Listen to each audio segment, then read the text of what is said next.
अस्सलाम वालेकुम dear students. आज हम लोगों ने चैप्टर नंबर 2 का थर्ड लेक्चर करना है। चैप्टर नंबर 2 क्या था? Acids, basis and salts. Acids, basis और साल्ट्स क्या होते हैं, हम इसके बारे में पढ़े थे। इससे पहले हमने एक कंसेप्ट पढ़ा जिसमें अधीनियस ने हमें बताया था कौन सी चीज़ें एसिड्स हैं और कौन सी चीज़ें बेसिस हैं। अब नए साइंटिस्ट हैं ब्रॉन्स्टेड और लोरी, ये हमें बताते हैं कि एसिड कौन सी चीज़ें हैं और बेसिस कौन सी चीज़ें हैं। इसके बारे में इन लोगों ने हमें अपना कंसेप्ट दिया। ये दोनों साइंटिस्ट इन लोगों ने 1923 में एक कंसेप्ट दिया था, एक थ्योरी दी थी, जिसके मुताबिक इन्होंने हमें बताया था कि एसिड कौन सी चीज़ें हैं और बेसिस कौन सी चीज़ें हैं। पेपर में एमसीक्यू आएगा, व्हेन ब्रॉन्स्टेड-लोरी कंसेप्ट वाज गिवन, या फिर व्हेन ब्रॉन्स्टेड-लोरी थ्योरी वाज गिवन, कब दी गई थी? 1923 में। ये पेपर में एमसीक्यू आ सकता है, आपने याद रखना है। यहाँ पे दो साइंटिस्ट से, एक साइंटिस्ट का नाम था ब्रॉन्स्टेड, ये डेनमार्क का केमिस्ट था, डेनिश केमिस्ट इसे कहते हैं, डेनमार्क कंट्री से बिलोंग करता है। इसका नाम था ब्रॉन्स्टेड। इसने हमें बताया था एसिड्स क्या होते हैं। और एट द सेम टाइम एक और साइंटिस्ट था जो लोरी था, उसका नाम, वो इंग्लिश केमिस्ट था, इसने हमें एसिड और बेस के बारे में अपना कंसेप्ट दिया था। They both were working independently. इसका मतलब ये है कि वो दोनों इंडिपेंडेंटली काम कर रहे थे, वो इकट्ठे काम नहीं कर रहे थे, अपना अलग अलग काम कर रहे थे। दोनों ने अलग अलग ये कंसेप्ट अलग अलग से दिया था कि एसिड कौन सी चीज़ें और बेसिस कौन सी चीज़ें हैं। फिर उनकी थ्योरी को जब कंबाइन करके जब वो थ्योरी बनी तो उसे हमने किसका नाम दे दिया है? ब्रॉन्स्टेड-लोरी कंसेप्ट का नाम दे दिया है, क्योंकि बात दोनों ने एक ही की थी। अब दोनों ने बात क्या की थी? दोनों का कंसेप्ट एक ही चीज़ पे बेस कर रहा था। वो क्या चीज़ थी? Proton transfer. दोनों ने एसिड और बेसिस को डिफाइन करने के लिए एक लफ्ज़ यूज़ किया था, वो क्या था? Proton transfer. ये दोनों इस लफ्ज़ को यूज़ कर रहे हैं। अब इनके मुताबिक एसिड क्या है, हम वो देखते हैं। इन दोनों साइंटिस्ट के मुताबिक एसिड वो चीज़ होती है जो क्या कर सकती है? प्रोटॉन को डोनेट कर सकती है। अब यहाँ पे आपको पता होना चाहिए प्रोटॉन क्या है। अगर आप देखें एटम का स्ट्रक्चर, हम इसको इस तरह से ड्रा करते हैं। एटम के स्ट्रक्चर में क्या होते हैं? प्रोटॉन होते हैं, फिर शेल्स होते हैं, और शेल्स में क्या चीज़ होती है? इलेक्ट्रॉन होते हैं। अब क्यों न्यूक्लियस के अंदर जो पॉजिटिव चार्ज होता है एटम में, उसे हम क्या कह देते हैं? प्रोटॉन। अब वो इसको H पॉजिटिव से क्यों डिस्क्राइब कर रहे हैं? क्योंकि हम अगर हाइड्रोजन का ड्रा करें ना, तो हाइड्रोजन के पास, अगर हम हाइड्रोजन के एटम को ड्रा करें, ये हाइड्रोजन का एटॉमिक नंबर होता है 1। मतलब इसका एटॉमिक नंबर 1 होने का मतलब है इसमें प्रोटॉन कितने होते हैं? एक ही प्रोटॉन होता है। एटॉमिक नंबर की डेफिनेशन होती है number of proton in the nucleus of an atom. Hydrogen के, अगर हम इसका, ये न्यूक्लियस हो हाइड्रोजन का और ये इसका क्या हो? शेल हो, मतलब ये हाइड्रोजन का एटम का स्ट्रक्चर है। इसमें यहाँ पे एक प्रोटॉन होगा और एक ही क्या होगा? इलेक्ट्रॉन होगा। क्योंकि इसके पास एक प्रोटॉन है और एक ही इलेक्ट्रॉन है, जब ये एक इलेक्ट्रॉन दे देता है तो इस पर कौन से, अब देखें इसके पास पॉजिटिव चार्ज जितना था उतना इस पर कौन सा चार्ज था? नेगेटिव। जब इसमें से नेगेटिव निकल जाएगा तो फिर कौन सा चार्ज रह जाएगा? पॉजिटिव। अब हम इसे किससे रिप्रेजेंट करेंगे? H पॉजिटिव से। तो ये क्योंकि इसके पास एक ही प्रोटॉन है तो इसे हम क्या कह देते हैं? ये क्या है? प्रोटॉन। इसे हम कह देते हैं ये प्रोटॉन है। इसको H पॉजिटिव को प्रोटॉन भी कह सकते हैं, क्योंकि इसके पास एक ही प्रोटॉन होता है। अब हर वो चीज़ ब्रॉन्स्टेड-लोरी के मुताबिक, हर वो चीज़ जो कि प्रोटॉन डोनेट कर दे, जो कि प्रोटॉन दे दे, उसे हम क्या कह देते हैं? एसिड कह देते हैं। इसके अगर हम एग्जांपल डिस्कस करें, हम कहते हैं HCl जब हाइड्रोक्लोरिक एसिड अमोनिया के साथ रिएक्ट करता है। अब देखिए यहाँ से जब इस रिएक्शन को, तो हमारे पास ये NH4 पॉजिटिव और Cl नेगेटिव बनता है। अब अगर आप इसे गौर से देखें, जब HCl था, HCl से अब क्या चीज़ बन रही है? Cl negative. मतलब यहाँ से क्या चीज़ निकल रही है? H निकल रहा है। जहाँ से H निकल जाए, मतलब अब ये H क्या करेगा? ये अपना इलेक्ट्रॉन इसे देगा, अपने एक प्रोटॉन के साथ निकल जाएगा। एक इलेक्ट्रॉन इसने Cl को दे दिया, क्लोरीन को दे दिया। क्लोरीन के पास नेगेटिव चार्ज ज़्यादा हो गया, इस पे नेगेटिव चार्ज आ गया है। अब क्योंकि इसने इसे एक दे दिया, बाकी ये क्या बच गया? इसके पास एक ही प्रोटॉन बच गया। तो हम कहेंगे ये एक प्रोटॉन जब यहाँ से निकल गया तो रिमूवल ऑफ प्रोटॉन या फिर डोनेशन ऑफ प्रोटॉन, यहाँ पे प्रोटॉन को देने वाला कौन है? HCl। तो इसे हम क्या कह देंगे? क्या है? एसिड है। हर वो चीज़ जो प्रोटॉन को डोनेट कर दे उसे हम एसिड कह देंगे। फिर हमने इसी तरह देखना है बेस क्या है। हम कहेंगे वो चीज़ जो कि प्रोटॉन, वो वाला प्रोटॉन एक्सेप्ट करे जो कौन देता है? एसिड देता है, उसे हम क्या कह देते हैं? बेस कह देते हैं। अब आप यहाँ पे देखें, इसने अपना प्रोटॉन दे दिया था, क्योंकि अब ये Cl नेगेटिव में कन्वर्ट हो गया है। यहाँ से यहाँ पे किस में ये कन्वर्ट हो गया है? Cl नेगेटिव में, अपना प्रोटॉन देने के बाद। अब यहाँ पे हमारे पास ये जो चीज़ थी NH3 थी, इधर आप देखें तो ये क्या बन गया है? NH4। इसके ऊपर चार्ज आ जाएगा पॉजिटिव। अब यहाँ पे 3 हाइड्रोजन यहाँ पे लिखे हैं और यहाँ पे 4 लिखे हैं, और इसके ऊपर पॉजिटिव चार्ज नहीं है और इधर पॉजिटिव चार्ज है। मतलब प्रोटॉन कहाँ पे ऐड हुआ है? इसके अंदर प्रोटॉन ऐड हुआ है, तो ये चीज़ बन गई है। तो फिर जाहिर है इसने प्रोटॉन को क्या किया है? एक्सेप्ट किया है, और जो चीज़ प्रोटॉन को एक्सेप्ट करे उसे हम क्या कह देते हैं? बेस है। तो ये बेस है। अब इसके हम अगली एग्जाम्पल डिस्कस करें। हम कहते हैं अगर HCl वाटर के साथ रिएक्ट करे देखिए यहाँ पे HCl ने रिएक्ट किया है वाटर के साथ, तो यहाँ पे क्या चीज़ बन गई है, H3O पॉजिटिव और HCl नेगेटिव। अब जब हम यहाँ से यहाँ पे मूव करें तो H क्या हो रहा है, यहाँ पे H का रिमूवल हो रहा है, डोनेशन हो रही है। डोनेशन ऑफ प्रोटोन या जहाँ पे होती है, जो डोनेट करने वाला होता है वो क्या होता है, एसिड, तो ये एसिड होगा। और इधर से जब हम यहाँ से इधर मूव करते हैं, इधर 2 H थे और इधर 3 H है, इससे पॉजिटिव चार्ज नहीं था और इधर पॉजिटिव चार्ज आ चुका है। प्रोटोन पे पॉजिटिव चार्ज होता है, अगर एक चीज़ पे पॉजिटिव चार्ज नहीं है, आगे हो जाती है, उस पर पॉजिटिव चार्ज आता है, इसका मतलब उसके पास अब प्रोटोन ज़्यादा हो गए हैं। तो इसने प्रोटोन को क्या किया है, एक्सेप्ट किया है, और जो चीज़ प्रोटोन को एक्सेप्ट करती है वो क्या होती है, बेस।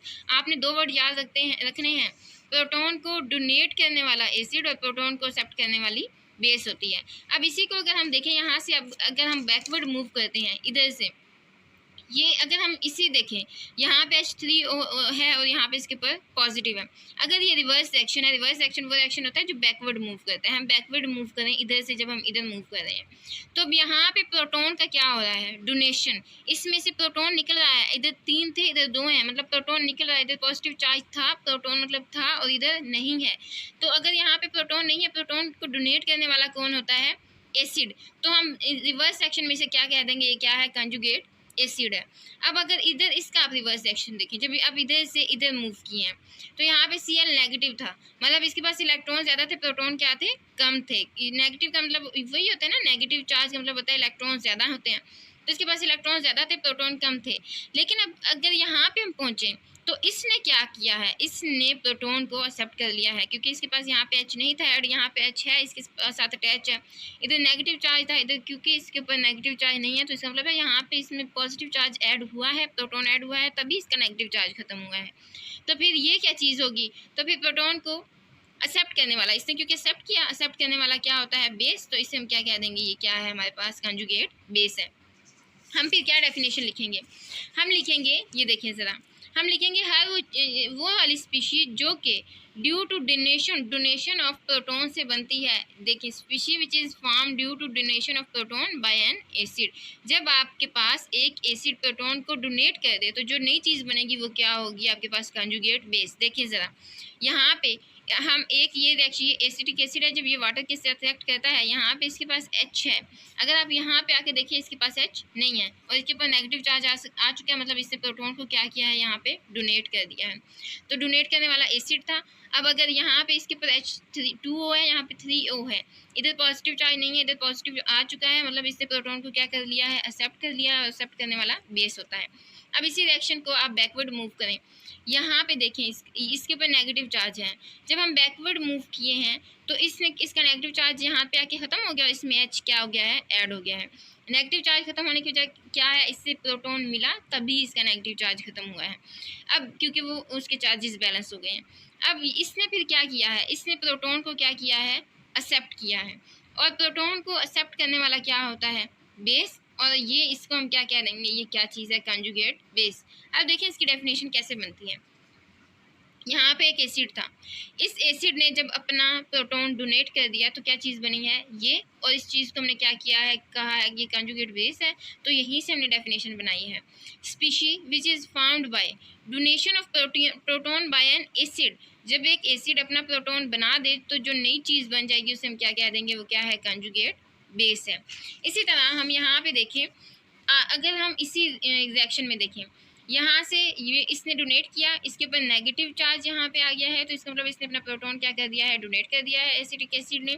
इधर 3 हाइड्रोजन थे, इधर 2 थे, इधर 3 है, इधर पॉजिटिव चार्ज नहीं था, यहाँ पे है, तो इसका मतलब इसने प्रोटॉन को क्या किया है, एक्सेप्ट किया है, प्रोटॉन को एक्सेप्ट करने वाला बेस था। इसी रिएक्शन को अगर हम बैकवर्ड मूव करें तो ये इसको देखें ज़रा आप, ये है H3O पॉजिटिव। अब इधर पॉजिटिव है, मतलब इसके पास प्रोटॉन ज़्यादा हैं। अगर प्रोटॉन ज़्यादा हैं तो अगर हम यहाँ से जब इधर मूव किए हैं, इसके ऊपर कोई भी चार्ज नहीं है, फिर इस प्रोटॉन के साथ जब नेगेटिव चार्ज ऐड होगा, जाहिर है इसमें से प्रोटॉन बल्कि जब निकल जाएगा तभी इसका पॉजिटिव चार्ज खत्म होगा, तो इसमें से प्रोटॉन निकल गया है, इसीलिए यहाँ पे क्या चीज़ बन गई है, H2O। यहाँ पे देखें H3 थे और यहाँ पे 2 बचे हैं, प्रोटॉन का रिमूवल हुआ है।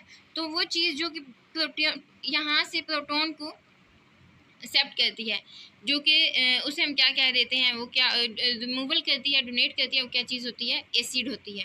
तो ये जो है ये इसे हम क्या कह देंगे, ये हमारे पास इधर ये बेस था और ये हमारे पास क्या होगा, एसिड। बैकवर्ड डायरेक्शन में हम इसे क्या कह देंगे, ये कौन सा एसिड है, कंजुगेट एसिड। अब ये कंजुगेट एसिड है, ये किस तरह से बना है, क्योंकि यहाँ पे ये प्रोटॉन का रिमूवल हुआ है और जिसमें से प्रोटॉन का रिमूवल होता है उसे हम क्या कह देते हैं, एसिड। तो इसकी हम डेफिनेशन हम कहते हैं, स्पीशी, हम कहते हैं स्पीशी वो वाली स्पीशी विच इज फॉर्म्ड, जो कि बनती है bye accepting a proton, which is formed by accepting a proton, जो कि प्रोटॉन को एक्सेप्ट करने से बनती है। कौन जब एक्सेप्ट करता है, बाय अ बेस। जब एक बेस, ये देखें इस बेस ने इधर से प्रोटॉन एक्सेप्ट किया था, तो जो नई बेस ने प्रोटॉन एक्सेप्ट किया था, इसने जब प्रोटॉन एक्सेप्ट किया था तो नई चीज़ ये बनी थी और ये चीज़ क्या थी, कंजुगेट एसिड। तो ये डेफिनेशन क्लियर। वो चीज़ जो कि जब एक बेस प्रोटॉन को एक्सेप्ट करे तो जो नई चीज़ बनती है उसे हम क्या कह देते हैं, कंजुगेट एसिड। अब आपने क्या देखा, ये एसिड था, एसिड से हमारे पास क्या चीज़ बन गई है, कंजुगेट बेस, और बेस से हमारे पास क्या बन गया है, कंजुगेट एसिड। ये एमसीक्यू आपने याद रखना है, पेपर में आता है। एसिड से क्या चीज़ बनती है, कंजुगेट बेस, और बेस से क्या चीज़ बन जाती है, कंजुगेट एसिड। अब कुछ चीज़ें ऐसी होती हैं जो कभी तो एसिड के तौर पे काम कर रही होती हैं और कभी वो बेसिस के तौर पे काम कर रही होती हैं। कभी एक बेस के तौर पे काम करती हैं और किसी रिएक्शन में वो एसिड के तौर पे काम करती हैं। मतलब कहीं पे वो प्रोटॉन को एक्सेप्ट कर रही होती हैं और कहीं पे वो प्रोटॉन को डोनेट कर रही होती हैं। तो वो चीज़ें जो दोनों के तौर पे, एसिड और बेस दोनों के तौर पे काम करें, उसे हम क्या कह देते हैं, एम्फोटेरिक कह देते हैं। हम कहते हैं आ सब्सटेंस, एक ऐसी चीज़ दैट कैन एक्ट एज या फिर behave as an acid as well as base, जो कि that can behave as an acid, जो कि एक एसिड के तौर पे काम करे, and a base as well, और वो एक बेस के तौर पे भी काम करे, उसे हम क्या कह देते हैं, एम्फोटेरिक कह देते हैं। जैसे देखें, अब हम वाटर की अगर एग्जांपल लें, जब वाटर ने ये वाटर एज, ये पेपर में आ जाए शॉर्ट क्वेश्चन, ये बहुत आता है, इंपॉर्टेंट शॉर्ट क्वेश्चन है पेपर में, एम्फोटेरिक क्या होता है। तो आपने इसी तरह एम्फोटेरिक की डेफिनेशन, फिर आपने वाटर का रोल एज एन एसिड और एज ए बेस दोनों लिखना है, क्योंकि वाटर एम्फोटेरिक होता है, कभी एसिड के तौर पे काम करता है और कभी बेस के तौर पे। अब यहाँ पे हम देखते हैं, हम कहते हैं वाटर ने जब अमोनिया के साथ रिएक्ट किया, जो हम ऊपर रिएक्शन डिस्कस कर चुके हैं, यहाँ पे देखें, इधर यहाँ पे इस वाटर में से, यहाँ पे वाटर में से क्या हुआ है, प्रोटॉन का, इधर 2 हाइड्रोजन है, इधर 1 है, इधर इसके ऊपर कोई भी चार्ज नहीं है, इधर नेगेटिव चार्ज है। नेगेटिव चार्ज कब आता है, जब किसी चीज़ में से प्रोटॉन रिमूव हो जाए। इसका मतलब है यहाँ पे वाटर में से क्या हुआ है, रिमूवल ऑफ प्रोटॉन, प्रोटॉन का क्या हुआ है, रिमूवल हुआ है। और वो चीज़ जो प्रोटॉन को रिमूव करती है या फिर डोनेट करती है, डोनेशन आप कह सकते हैं, जो चीज़ प्रोटॉन को डोनेट करती है उससे हम क्या कह देते हैं, एसिड। तो यहाँ पे वाटर क्या है, water acts as an acid. अब नेक्स्ट, क्योंकि वाटर ने अब ये डोनेट किसको किया है, यहाँ पे इसके ऊपर 4 आ गया है, इस पर पॉजिटिव चार्ज आ गया, इसका मतलब इसने क्या किया है, वाटर को एक्सेप्ट किया है, वाटर से प्रोटॉन को एक्सेप्ट किया, तो ये बेस है। अब वाटर बेस के तौर पे एक रिएक्शन में काम किस तरह से करता है, अगर आप कहते हैं HCl वाटर के साथ रिएक्ट करें। अब यहाँ पे देखिए, इधर इसके पास, यहाँ पे वाटर के पास 2 हाइड्रोजन है, यहाँ पे कितने हैं, 3 है, इधर पॉजिटिव चार्ज नहीं है, इधर पॉजिटिव चार्ज है। इसका मतलब वाटर ने क्या किया है, इसने यहाँ पे प्रोटॉन को एक्सेप्ट किया है, इसमें से प्रोटॉन निकला, इसमें ऐड हुआ, तब ये चीज़ बनी है, इसमें से प्रोटॉन निकला, इसमें ऐड हुआ, तब ये चीज़ बनी है। तो जिसने प्रोटॉन को एक्सेप्ट किया वो क्या होता है, बेस। तो यहाँ पे वाटर किसके तौर पे काम कर रहा है, बेस, और ऊपर वो किसके तौर पे काम कर रहा था, एसिड के तौर पे। अब क्योंकि इस आइडिया ने हमें प्रोटॉन की बेस पे, ट्रांसफर की बेस पे हमें बता तो दिया, वो चीज़ें जो एसिड को, प्रोटॉन को डोनेट करें वो एसिड हैं और जो एक्सेप्ट करें वो क्या हैं, बेसिस हैं। लेकिन इसकी भी कुछ लिमिटेशंस हैं। लिमिटेशंस का मतलब है कुछ चीज़ों को ये एक्सप्लेन नहीं कर पाता। किन चीज़ों को ये एक्सप्लेन नहीं कर पाता, ये कहता है कि आपके पास कुछ चीज़ें, जैसे आपके पास होता है SO3, अगर हम SO3 की बात करें, it acts as an acid, ये एसिड के तौर पे काम करता है, लेकिन ये क्या करता है, इट डू नॉट, ये इसके पास एबिलिटी नहीं होती है, हम कहते हैं do not have ability to donate proton, इसके पास प्रोटॉन को डोनेट करने की एबिलिटी नहीं है।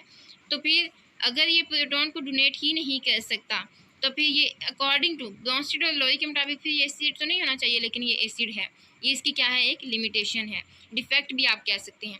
इसके अलावा आपके पास हम कहते हैं कैल्शियम ऑक्साइड, ये एक्ट कर रहा है बेस के तौर पे, लेकिन it do not have ability, लेकिन इसके पास एबिलिटी नहीं है, डजंट हैव एबिलिटी, इसके पास एबिलिटी नहीं है टू एक्सेप्ट प्रोटॉन, लेकिन ब्रॉन्स्टेड लॉरी तो वही कहते हैं ना, जो चीज़ें प्रोटॉन को एक्सेप्ट करती हैं वो क्या होती हैं, बेस होती हैं। लेकिन ये प्रोटॉन को जब एक्सेप्ट ही नहीं कर पा रहा तो फिर ये कैसे बेस है ब्रॉन्स्टेड लॉरी की, ये भी क्या है, ये लिमिटेशंस हैं, ये इनकी लिमिटेशंस हैं। पेपर में ये शॉर्ट क्वेश्चन आता है, what were limitations of Brønsted Lowry concept. अब बुक से देखें, सबसे पहले आपने ये इसकी डेट याद रखनी है, कब दिया था, किसने दिया था, डेनिश केमिस्ट ब्रॉन्स्टेड और लॉरी ने ये दिया था। Who and when gave Brønsted Lowry concept, ये फिर इसका आंसर होगा यहाँ से यहाँ तक। Who and when gave Brønsted Lowry concept, इसका यहाँ से यहाँ तक हो जाएगा। फिर पेपर में शॉर्ट क्वेश्चन आता है, define acid according to Bronsted Lowry concept. According to Bronsted Lowry concept, ये इसकी डेफिनेशन आ जाएगी। आप ये इसकी एग्जांपल डिस्कस करके आप एरो के थ्रू शो करेंगे कि वो चीज़ जिसने प्रोटॉन को डोनेट किया है वो क्या है, एसिड है। फिर वो पेपर में पूछेंगे, define base according to Bronsted Lowry concept. आपको पता होना चाहिए वो चीज़ जिसने प्रोटॉन को क्या किया है, एक्सेप्ट किया है, वो क्या चीज़ है, बेस है। इसी तरह आगे आपको पता होना चाहिए कि जब ये फिर आप एग्जांपल डिस्कस करेंगे, यहाँ से आपको ज़्यादा करने की ज़रूरत नहीं है। यहाँ से आपको ये पता होना चाहिए एसिड क्या प्रोड्यूस करता है, कंजुगेट बेस, और बेस क्या प्रोड्यूस करता है, कंजुगेट एसिड। फिर यहाँ से कंजुगेट का मतलब क्या होता है, इकट्ठे होना, क्योंकि ये इकट्ठा कंजुगेट एसिड बेस बनता है तो इसे कंजुगेट कह देते हैं। ये दोनों डेफिनेशंस करेंगे, आप ये एग्जांपल करेंगे। फिर यहाँ से आप वाटर की एग्जांपल, क्योंकि ये इसके साथ एम्फोटेरिक होता है, यहाँ से यहाँ तक करेंगे। फिर यहाँ पे आप लिमिटेशन की हेडिंग देंगे, लिमिटेशन इसकी यहाँ से यहाँ तक आ जाएगी। ये लॉन्ग क्वेश्चन यहाँ तक कंप्लीट हो जाएगा। आपने क्या करना है, इस तरह से आपने पहले इसका इंट्रो देना है, फिर आपने एसिड की डेफिनेशन और एग्जांपल, बेस की डेफिनेशन और एग्जांपल नंबर 2 फिर आपने डिस्कस कर देनी है। फिर आपने कंजुगेट एसिड की डेफिनेशन और एग्जांपल, फिर कंजुगेट बेस की डेफिनेशन और एग्जांपल, फिर एम्फोटेरिक और फिर लिमिटेशंस बता देनी है। ये लॉन्ग क्वेश्चन फिर अटैम्प्ट हो जाएगा। नेक्स्ट वीडियो में लेविस कंसेप्ट पर पढ़ेंगे एसिड और बेसिस का।